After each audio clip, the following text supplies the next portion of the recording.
Frustrated with the problems that seem to be plaguing Oregon's vaccine rollout, you may wonder how Oregon is doing compared to other states. Yeah, we were curious about that too. So Fox 12's Simon Gutierrez went looking for answers inside the numbers. You may have heard Oregon leaders say that the state stacks up well against other states in terms of getting the COVID-19 vaccines to people who need them. The numbers seem to bear that out, but there are some other states that clearly have been leading the way. According to tracking data from the Centers for Disease Control, Oregon compares favorably to its neighbors California and Washington in terms of how many people have received their first dose of vaccine. As of March 2nd, Oregon is ahead in terms of efficiency, having administered just over 80% of the vaccine doses that have been delivered. Taking a wide view of Oregon's overall vaccine rollout, how would you say things are going so far? I think things are generally going well. The number of vaccines is beginning to increase rapidly, and so we're going to be able to pick that pace up and get even more people vaccinated. Around the rest of the country, two unlikely states have had unusual success with their vaccination efforts, New Mexico and West Virginia, both of which have been able to administer more than 90% of the doses delivered in a given week. West Virginia in particular was the first state to get first doses into all nursing home residents, which it did before the end of 2020.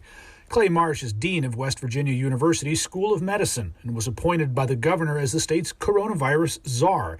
He says the vaccine efforts so far have been geared to minimize deaths. People over 70 years old accounted for 77.5% of our deaths. People over 60 years old account for 92% of our deaths, and people over 50 years old account for 97% of our deaths. And so the state prioritized those populations, first vaccinating people of all ages in long-term care and hospital settings, then essential workers over age 50, including teachers and people over age 65. Over the first 7 weeks of 2021, we have seen a week-to-week 85% reduction in the number of deaths per week. We've seen an over 70% reduction in hospitalizations. As for Oregon, its vaccination efforts so far rank ahead of Texas, Florida, and Missouri.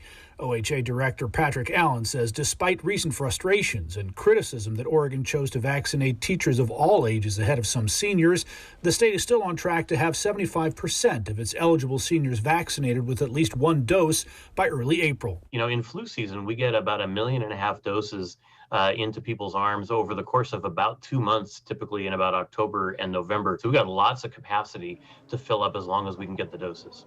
Oregon's daily doses of vaccine administered has steadily been growing over the weeks, with a high of 25,000 per day at the end of January to a high of 33,000 per day at the end of February.